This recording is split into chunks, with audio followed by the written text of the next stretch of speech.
So hello everyone, my name is Vishal. Welcome to the unique classes. So in this video we are going to start the first chapter of SSC class 10th science part 1. So this is the part 3rd of the chapter gravitation इसका part 3rd है. Part 1st and part 2nd are already uploaded on this channel. So in this video we are going to start the part 3rd of this chapter. So let's start with the part 3rd.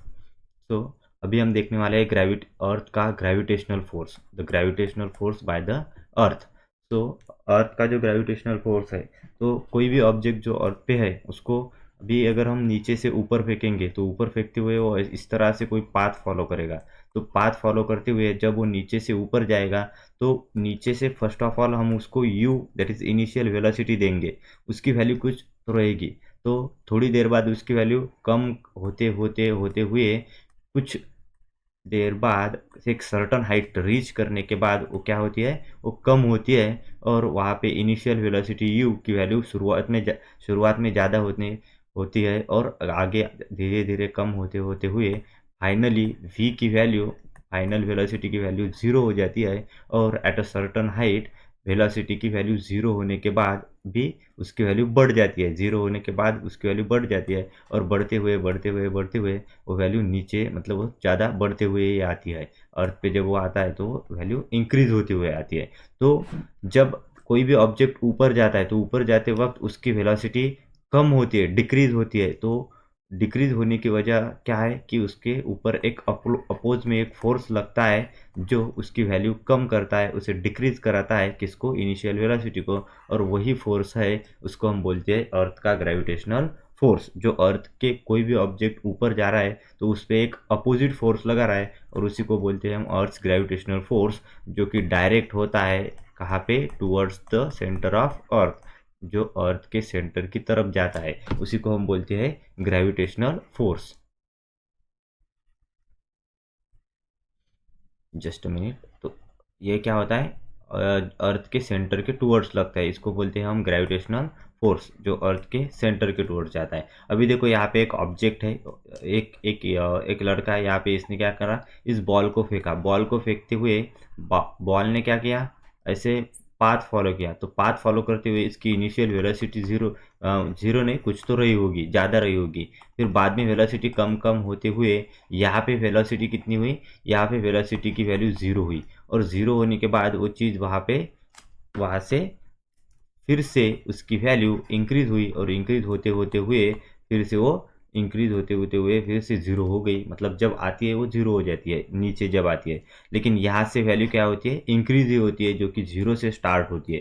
सो अगर कोई भी चीज़ जो नीचे से ऊपर जा रही है उसकी वेलोसिटी कम हो रही है क्योंकि उसके उसके ऊपर एक अपोज में फोर्स लग रहा है, उस फोर्स को हम क्या बोलेंगे, gravitational force. So I hope the topic will be clear. So next हम देखते हैं. अभी एक प्रॉब्लम है, एग्जाम्पल है, calculate the gravitational force due to the earth on the Mahendra in the earlier example. हमने इस चैप्टर में एक पहला एग्जाम्पल से स्टार्ट करा था. तो पहला एग्जाम्पल क्या था कि एक ऑब्जेक्ट 1 और ऑब्जेक्ट 2 था. ऑब्जेक्ट 1 उसका नाम था महेंद्रा और ऑब्जेक्ट 2 उसका नाम था विराट. ये दोनों ही एक बेंच पे सिट कर रहे थे, है कि नहीं, है ना. तो दोनों ही एक बेंच पे सिट कर रहे थे. तो अभी हम देखते हैं.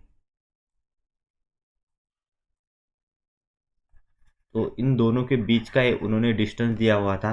तो डिस्टेंस देते हुए इसका मास, ये जो महिंद्रा है, ये फर्स्ट वाला ऑब्जेक्ट, इसका मास दिया हुआ था उन्होंने m1 की वैल्यू दी हुई थी 75 kg और m2 की वैल्यू दी थी आई थिंक 80 kg.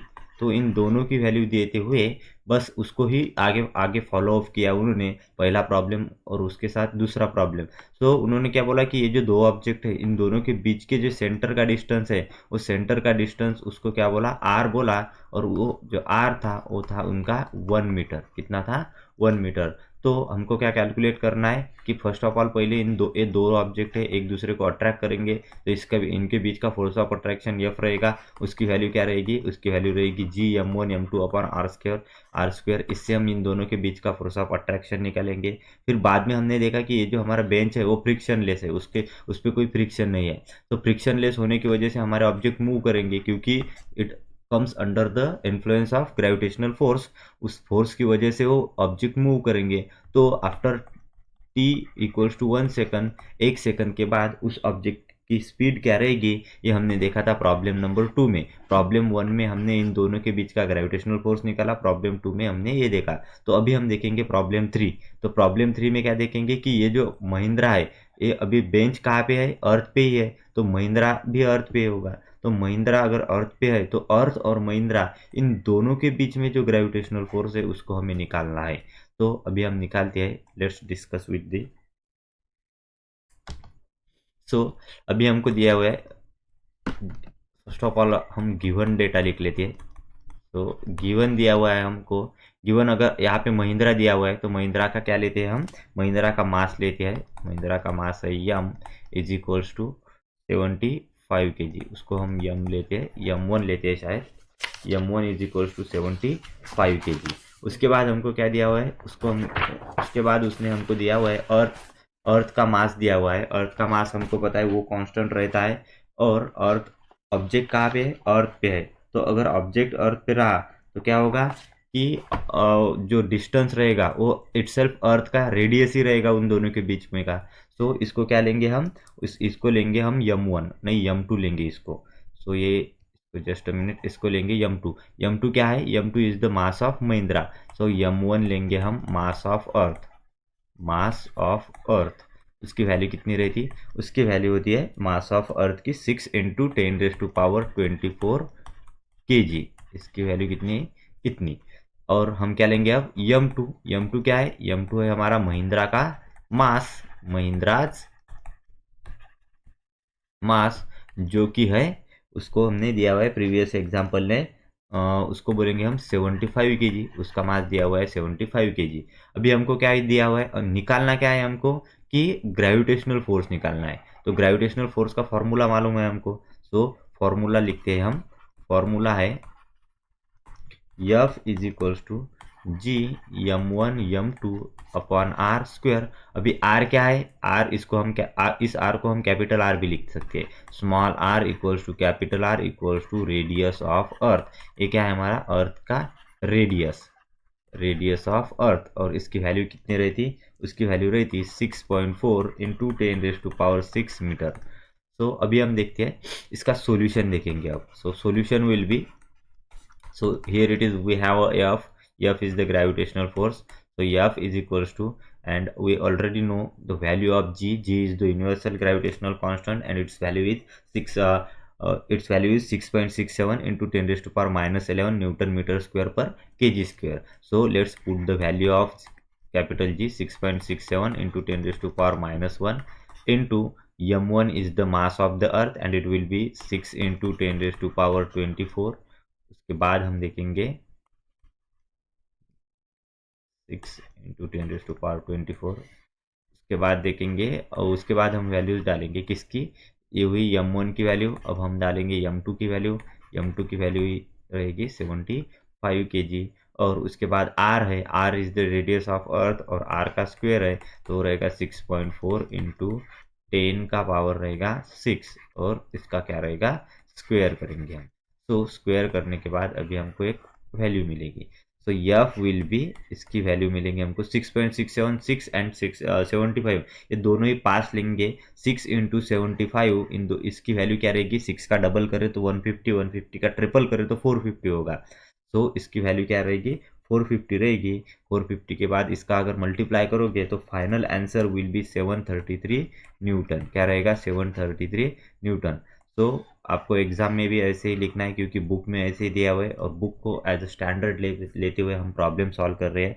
इसको हम फर्दर क्लासीफाई भी कर सकते हैं। 6 इंटू 75 करेंगे तो 6 इंटू 75 की वैल्यू हमको मिल जाएगी।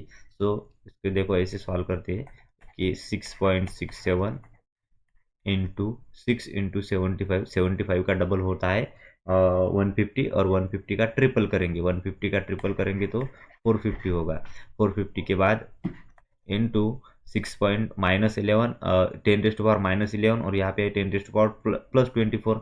इन दोनों का अगर हम क्या करेंगे, बेस से मैं तो एडिशन करेंगे, एडिशन करने के बाद 24 - 11 इक्वल्स टू क्या रहेगा, 13 रहेगा। क्या रहेगा, 13। और यहाँ पे क्या होगा, 6.4 इंटू 10⁻, यहाँ पे 6.4 का स्क्वायर रहेगा इंटू 10⁻ 12, क्या रहेगा 10⁻12 रहेगा।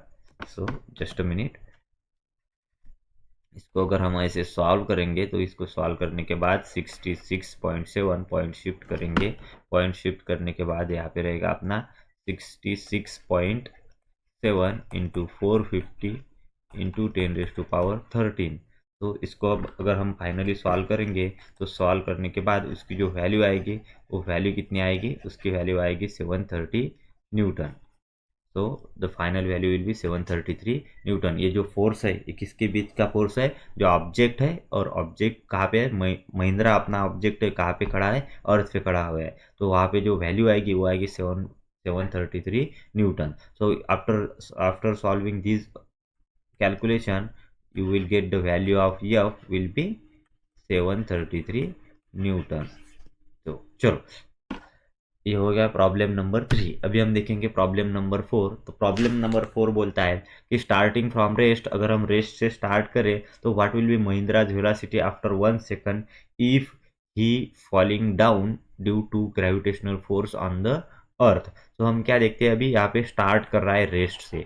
तो रेस्ट से स्टार्ट करते हुए अगर रेस्ट है तो रेस्ट मतलब क्या होता है कि वहाँ पे इनिशियल वेलोसिटी 0 रहेगी, वहाँ पे उसकी इनिशियल वेलोसिटी नहीं बढ़ेगी।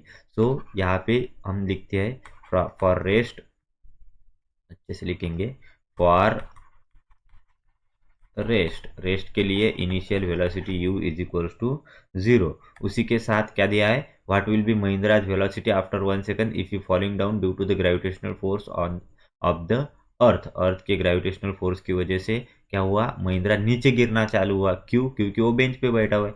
तो अभी हमको पता है कि ग्रेविटेशनल फोर्स की वजह से हुआ, और पिछले एग्जाम्पल में हमने ग्रेविटेशनल फोर्स निकाला था, वो कितना था, वो था 733 न्यूटन। कितना था, 733 न्यूटन। तो स्टूडेंट्स अभी नया नया सेटअप है, इस वजह से थोड़ा सा एडजस्ट करने में प्रॉब्लम हो रहा है। थोड़ी देर बाद कुछ दिन बाद वो भी प्रॉब्लम सॉल्व हो जाएगा। तो अभी हमको क्या दिया है, रेस्ट के लिए u की वैल्यू अपनी 0 रहेगी। उसके बाद f is the force between the object Mahindra and the earth, इन दोनों के बीच का ग्रेविटेशनल फोर्स है, उसकी वैल्यू हमने निकाली 733 न्यूटन। उसके बाद क्या है, हमको पता है महिंद्रा का मास वो कितना है, 75 kg, it is the mass of Mahindra. So वो नीचे फॉल डाउन चालू हुआ है। तो चालू होने के बाद अभी हम क्या देखेंगे, उसकी वेलोसिटी देखेंगे 1 सेकंड के बाद। सो ऑलरेडी वी नो कि t is equal to 1 second. So अभी देखो हमको क्या पता है कि न्यूटन का जो लॉ है, कौन सा लॉ है, न्यूटन का जो फर्स्ट इक्वेशन है, क्या है, न्यूटन का फर्स्ट इक्वेशन, उसी के साथ न्यूटन का सेकंड लॉ है। सेकंड लॉ क्या बोलता है, F is equal to M into A. So F will be M into A.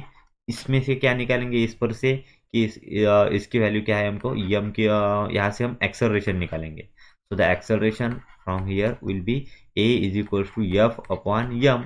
So F कितना है अपना 733 न्यूटन, और यम की वैल्यू कितनी है 75। सो ए नियर अबाउट कितना हुआ, ए नियर अबाउट 9 के आसपास हुआ, उसको हम बोलेंगे 9.77। After solving this value will get the final value 9.77 metre पर सेकंड। इसको क्या बोलेंगे, मीटर पर सेकंड। आपको इसकी वैल्यू निकल जाएंगी। तो ये क्या है, एक्सेलरेशन है, इसका यूनिट क्या है, मीटर पर सेकंड का स्क्वायर।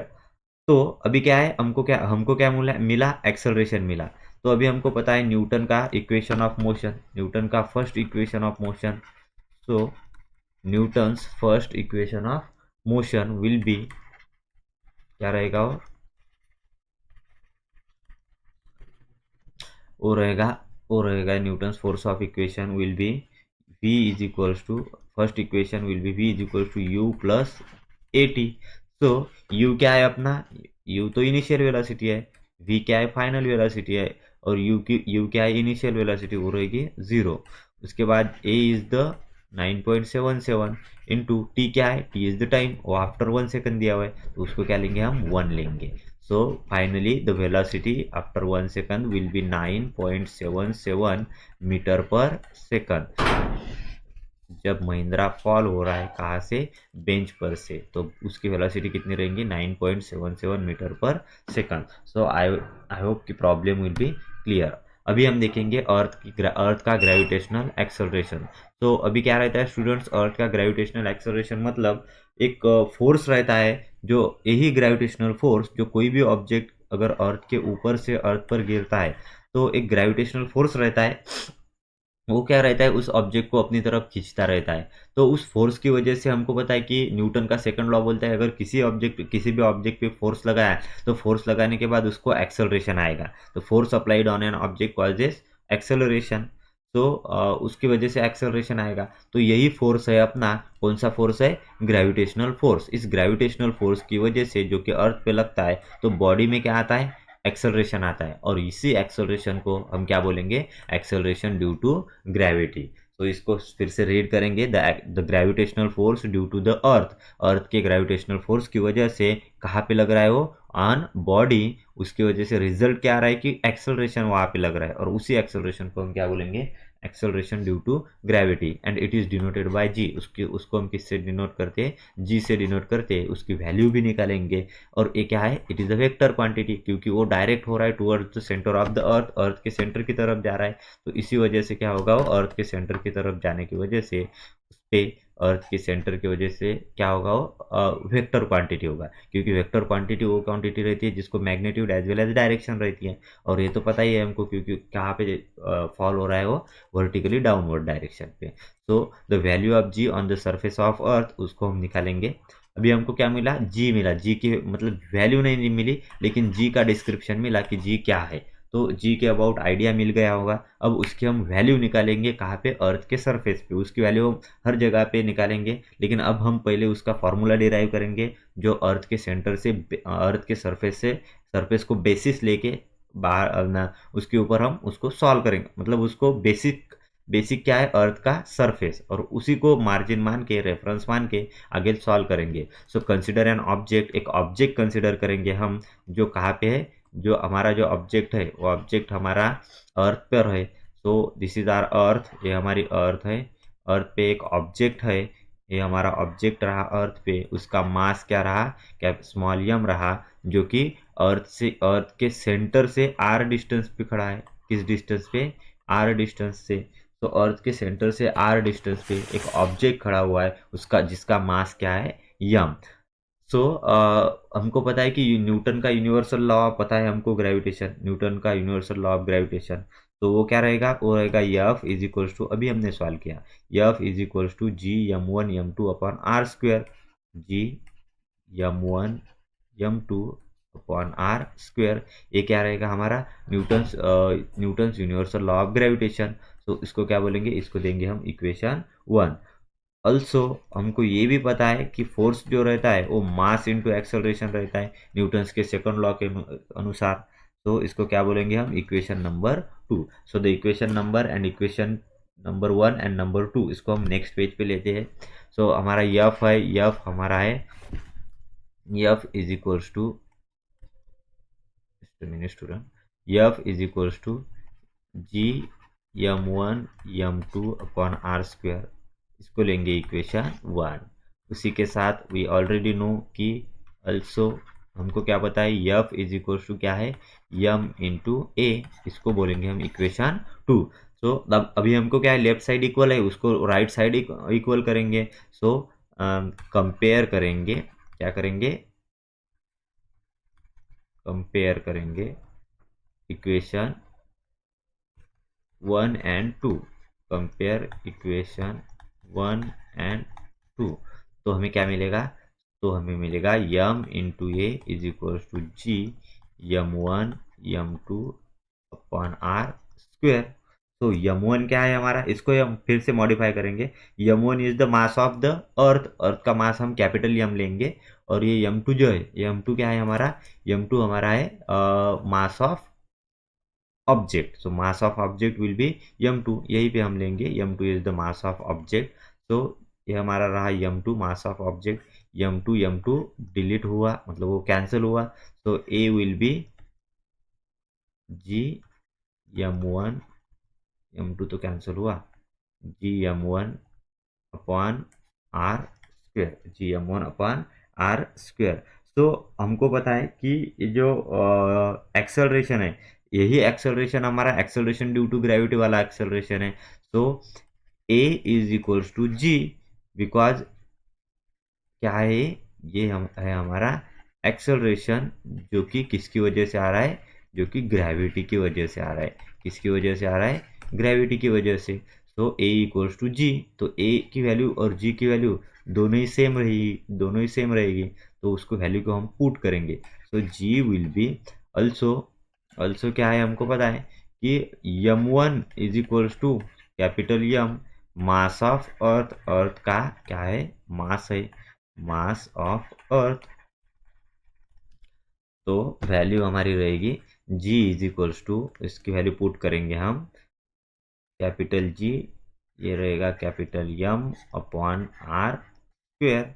उसकी वैल्यू क्या रहेगी, आर स्क्वेयर। इस आर को अभी हम स्मॉल आर ले लेते हैं, इसकी वैल्यू रहेगी R square. And this is the value of g, that is acceleration due to gravity. तो ये हमारा फॉर्मूला रहा g का, g is the acceleration due to gravity. उसका फॉर्मूला क्या है, gm अपॉन आर स्क्वेयर। तो अभी जो है सिर्फ इसका हमने फॉर्मूला निकाला है, हमने फॉर्मूला निकाला है, बाकी वैल्यूज अभी निकालनी बाकी है। So let discuss the value. उसी उसके पहले हम क्या देखेंगे, इसको अभी अभी ये एक्सेलरेशन है, इसका यूनिट भी पता है हमको, जी मीटर पर सेकंड स्क्वायर। अभी हम क्या देखेंगे, ये जो उसका फॉर्मूला है, उस फॉर्मूले में कौन सी एक चीज़ है, कौन सा एक फैक्टर है जो कि जी की वैल्यू पे डिपेंड कर रहा है। तो कौन सा फैक्टर है वो हमको पता है। अभी यहाँ पे हम देखते हैं G is the universal gravitational constant, जो कैपिटल जी है वो तो हमको पता है कांस्टेंट रहेगा, पूरे यूनिवर्स में कांस्टेंट। प्लैनेट या ऑब्जेक्ट का मास वो भी कांस्टेंट रहेगा। चेंज क्या होगा, चेंज होगा उन दोनों के बीच का डिस्टेंस, दैट इज आर। तो आर चेंज होगा, तो आर चेंज होने की वजह से जी की वैल्यू चेंज होगी। तो the change by changing the value of R, value of G will be change. तो जी की वैल्यू चेंज होती रहेगी। तो हम क्या बोलेंगे कि जी जो है हमारा इनवर्सली प्रोपोर्शनल है आर स्क्वायर से। तो G is inversely proportional to R square. So whenever we increase the value of g, the value of r will be less. उसके साथ whenever we increase the value of r, the value of g will be less. उसकी value कम रहेगी, मतलब एक को बढ़ाएंगे तो दूसरा कम होगा, और दूसरे को बढ़ाएंगे तो पहला वाला कम होगा। तो यही इम्पैक्ट पड़ेगा किस पे, g की वैल्यू पे, जब हम r को इंक्रीज करेंगे या डिक्रीज करेंगे। अभी हम देखते हैं उसकी g की वैल्यू। तो हमको क्या पता है, g की वैल्यू में कैपिटल जी की वैल्यू हमको ऑलरेडी पता है 6.67 इंटू 10⁻⁴ क्या रहेगा वो, -11 into m is the mass of earth, उसकी वैल्यू क्या है 6 इंटू 10⁻24 kg। उसके बाद हमें पता है कि R is the radius of earth, यहाँ पे डिस्टेंस ऑब्जेक्ट अर्थ पे ही है, उसको हम उसकी वैल्यू है 6.4 इंटू 10⁻6।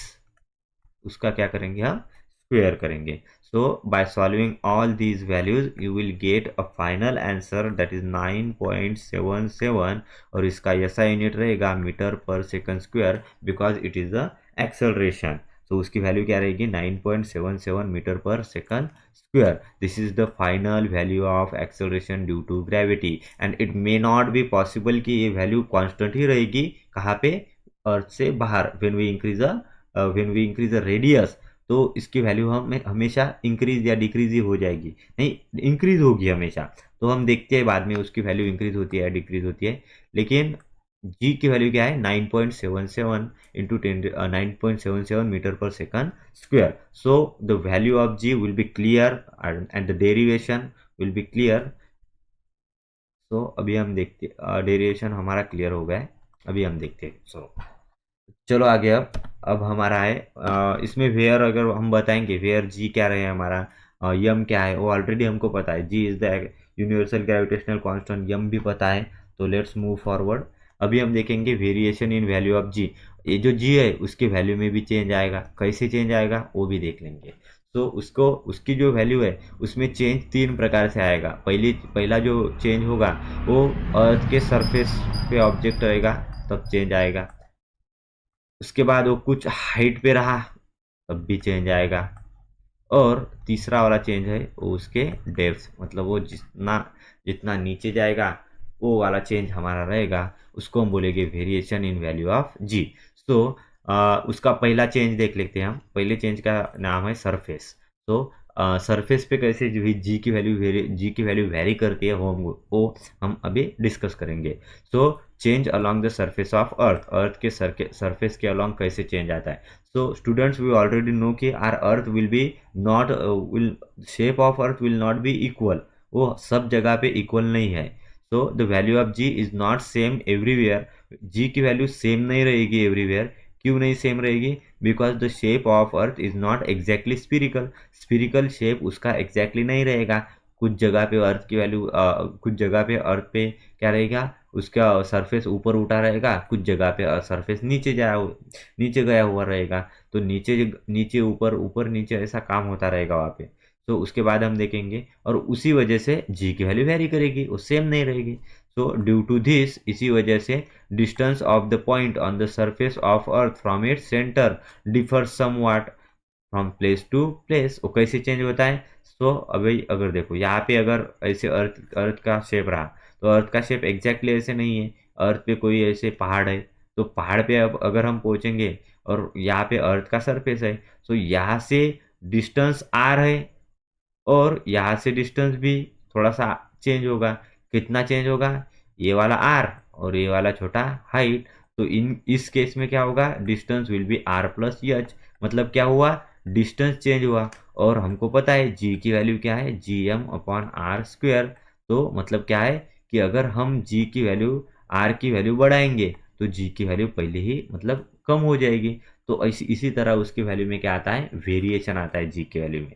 तो वही यहाँ पे डिस्कस किया हुआ है। So due to the rotation of earth के रोटेशन की वजह से, यहाँ पे एक बहुत ही इंपॉर्टेंट फंडा है कि अर्थ हमारी रोटेट हो रही है। तो अर्थ के रोटेशन की वजह से क्या हो रहा है कि अर्थ का जो शेप है वो बल्ज हो रहा है इक्वेटर पे। मतलब क्या है वो? इक्वेटर है, दोनों को इक्वल करने वाला। ये यहाँ से ऐसे फुगीर मतलब ऐसे बाहर गया हुआ है, वो क्या हुआ है ऐसे बाहर गया हुआ है, उसको क्या बोलेंगे हम? वो बल्ज हो रहा है।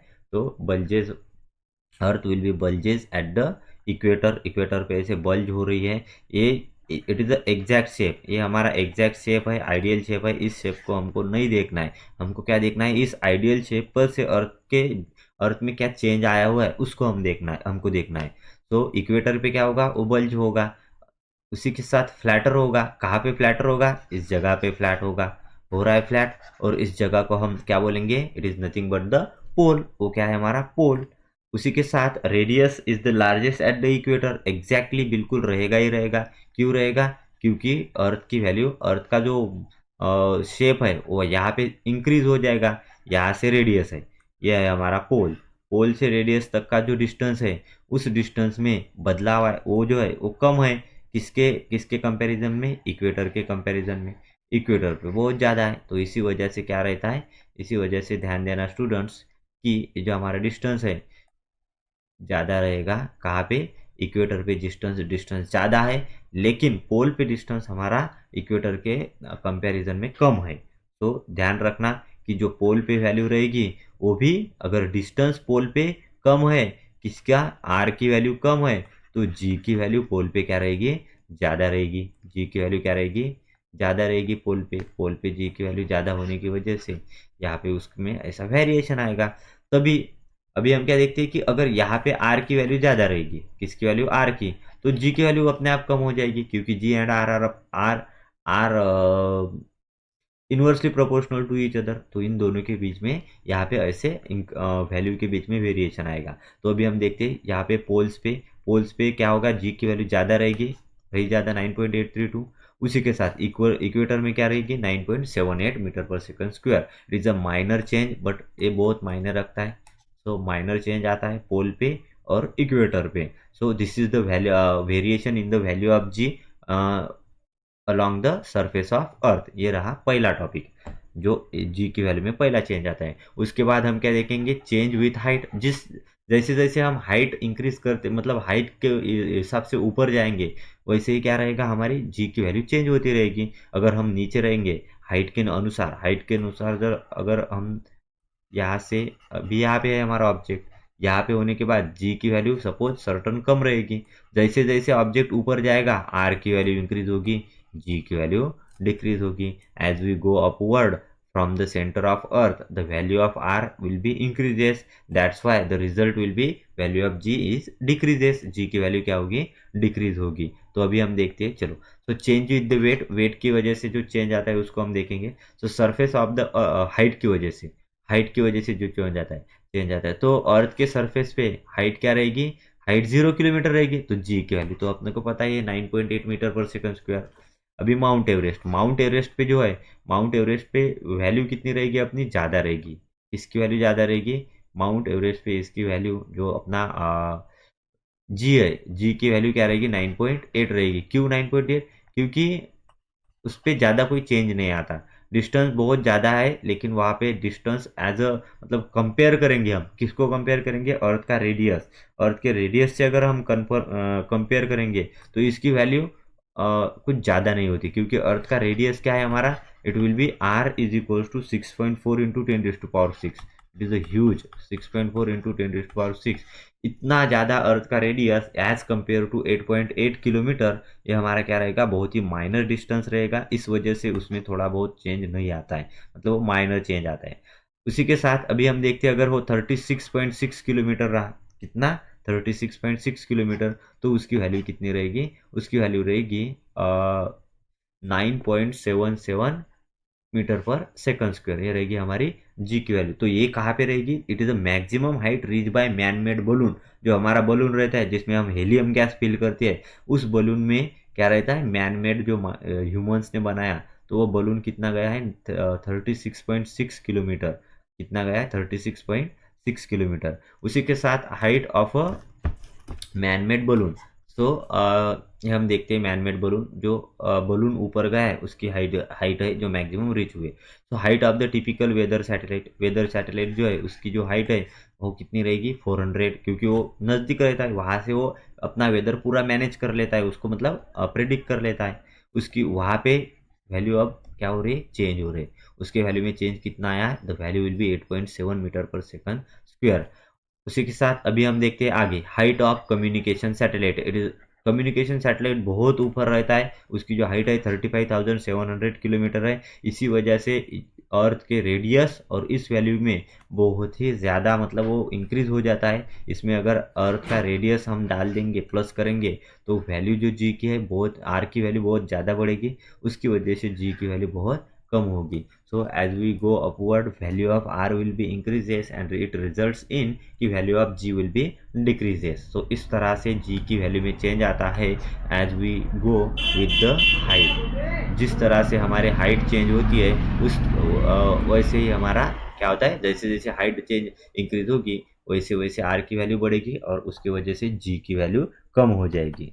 तो अभी हम देखते हैं तीसरा वाला, value of ji changes if we go inside the earth. अभी हमने पिछले पिछले इसमें देखा है कि जी की वैल्यू क्या हो रही है, जी की वैल्यू कम हो रही है. अगर हम आर की वैल्यू बढ़ेंगे तो अभी हम क्या करेंगे, आर की वैल्यू कम करेंगे. तो देखते हैं कि अगर आर की वैल्यू कम होगी तो जी की वैल्यू ज़्यादा होगी या कम होगी. इसको हम डिस्कस करते हैं. So let's discuss. सो अभी देखो कि जी की वैल्यू में क्या चेंज आता है. सो अभी स्टूडेंट्स उसको पढ़ते हुए चलेंगे कि value of ji changes if we go inside the earth. जब हम अर्थ के इनसाइड जाएंगे, अभी हमारा ऑब्जेक्ट यहाँ पे है, यहाँ से क्या होगा, ऑब्जेक्ट अर्थ के इनसाइड में जाएगा. तो इनसाइड में जाते हुए क्या होगा कि यहाँ पे तो आर, इसकी वैल्यू क्या है, आर ही है. तो अभी क्या है, आर ही है सेंटर से वैल्यू. लेकिन अभी हम नीचे नीचे जाएंगे, ऑब्जेक्ट कहाँ पे पहुंचा, अभी ऑब्जेक्ट यहाँ पे है, थोड़ी देर बाद ऑब्जेक्ट यहाँ पे पहुंचेगा.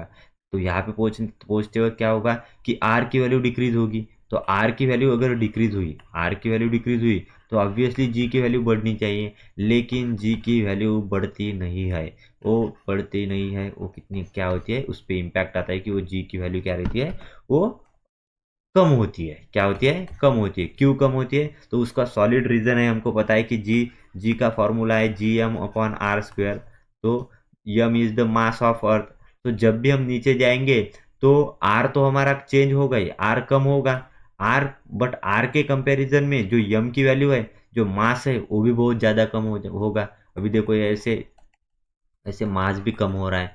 तो जब हम नीचे जाएंगे तो अर्थ का मास भी कम होगा, तो मास कम होगा तो कंपैरिजन विथ आर मास बहुत ज़्यादा कम होगा। और हमको पता है कि जी और यम डायरेक्टली प्रोपोर्शनल है, मतलब अगर मास कम होगा तो जी की वैल्यू डायरेक्टली प्रोपोर्शनल है। सो अगर रेडियस कम हुआ तो जी की वैल्यू क्या होगी, कम हुआ तो ऑब्वियसली बढ़नी चाहिए, लेकिन बढ़ती है क्या, नहीं। क्यों नहीं बढ़ती, क्योंकि उसकी वैल्यू यम पे डिपेंड करेगी। यहाँ पे mass of earth will be change at every time when we will go deep inside the earth. जब भी हम उसमें अर्थ के बीच में अंदर जाते हैं, डेप्थ में जाते हैं, तो जी की वैल्यू क्या तो क्या होगा, जी जो रहेगा एक्सेलरेशन ड्यू टू ग्रेविटी, उसकी वैल्यू क्या रहेगी, कम होती रहेगी। और at the centre of earth G की वैल्यू क्या रहेगी, जीरो रहेगी। क्या रहेगी, जीरो। सो अभी ये जो बताया उसको क्या करेंगे हम, उसको यहाँ से एक बार पढ़ लेते हैं। So value of ji changes, G की वैल्यू चेंज हो रही है। If you go inside, G की वैल्यू चेंज होगी, ऑब्वियसली होगी, क्योंकि आर की वैल्यू भी चेंज हो रही है एंड यम की वैल्यू भी चेंज हो रही है। Because the part of the earth which which contribute towards the gravitational force में जो कंट्रीब्यूट कर रहा है क्या, जो अर्थ का पार्ट, वो failed by object also decreases. यही मास जो है, जो उसके जो पार्ट उसमें कंसिडर हो रहा है, वो भी डिक्रीज हो रहा है। As a combined result of change in R and M, the value of g decreases as we go deep inside the earth. Combine impact है किसका, आर का, आर और यम का कंबाइंड इम्पैक्ट है। आर कम हो रहा है, लेकिन यम भी कम हो रहा है, जो बहुत ज़्यादा कम हो रहा है किसके कंपैरिजन में, आर के कंपैरिजन में।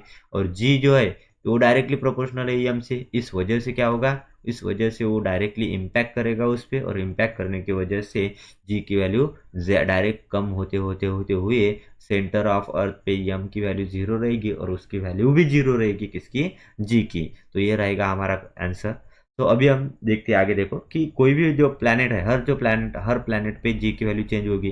क्यों चेंज होगी, क्योंकि अर्थ, अभी यहाँ पे हम अर्थ पे है, अर्थ का मास तो यम है, वो चेंज नहीं होगा। लेकिन अगर हम दूसरे प्लैनेट पे जाएंगे, लेट से कि हम मून पे जाएंगे, तो मून पे जाने के बाद जो उसकी वैल्यू है किसकी, जी की वैल्यू चेंज होगी। क्यों, क्योंकि मास चेंज होगा।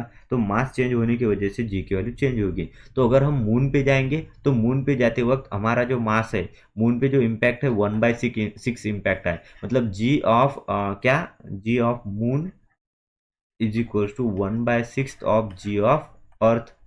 अर्थ का जी, मतलब अगर अर्थ का G of moon is equal to G of earth is equal to, उसको हम नीचे लेंगे 1/6। मतलब मून का जी जो है उसकी वैल्यू कितनी है, 1। तो अर्थ की कितनी रहेगी, 6। तो मतलब जो इसी वजह से अर्थ पे ज़्यादा ग्रेविटी नहीं। क्यों, क्योंकि वहाँ पे जी की वैल्यू बहुत कम है, अपोज ही कम हो रहा है, तो वैल्यू तो उसका मतलब वहाँ पे तो ग्रेविटी रहेगी। तो अगर हम मून पे जाएंगे, तो मून पे जाने के बाद अगर मून पे अगर हम एक फीट छलांग लगाएंगे, मून पे अगर हम 1 फीट छलांग लगाएंगे, तो अपने मतलब अर्थ पे अगर 1 फीट छलांग लगाएंगे, तो वो मून पे कितना होगा, वो मून पे रहेगा उसका 6 गुना रहेगा। क्या रहेगा, 6 गुना रहेगा। So on moon it is about 1/6 of the value of earth. Earth की वैल्यू से 1/6 रहेगा। मतलब उसकी वैल्यू क्या रहेगी, अगर हम एक छलांग लगाएंगे तो वो मून पे 6 फीट की छलांग होगी। तो as a result, using the same amount of force, एक सेम अमाउंट फोर्स की वजह, वो अगर अर्थ पे भी सेम रहेगा, मून पे भी सेम फोर्स पे, हमको क्या करेगा, हमको मतलब हमारा क्या होगा कि जे की जंप हमारी 6 टाइम्स हायर रहेगी मून पे।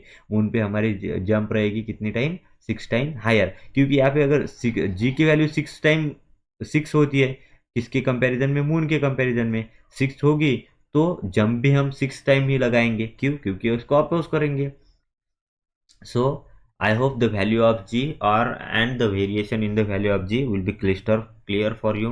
And student, if you find this information helpful and if and in some manner, अगर आपको कोई भी मैनर में, छोटे से छोटे मैनर में अगर इंफॉर्मेशन सही से समझ आई है, तो please do like, share and subscribe to our channel. Students, this is our new channel होने की वजह से अभी सेटअप नया है, इसलिए प्रॉब्लम आ रहा है। लेकिन विद इन 4 to 5 days सब प्रॉब्लम रिलीज हो जाएंगे, और उसके बाद कोई प्रॉब्लम नहीं आएंगे।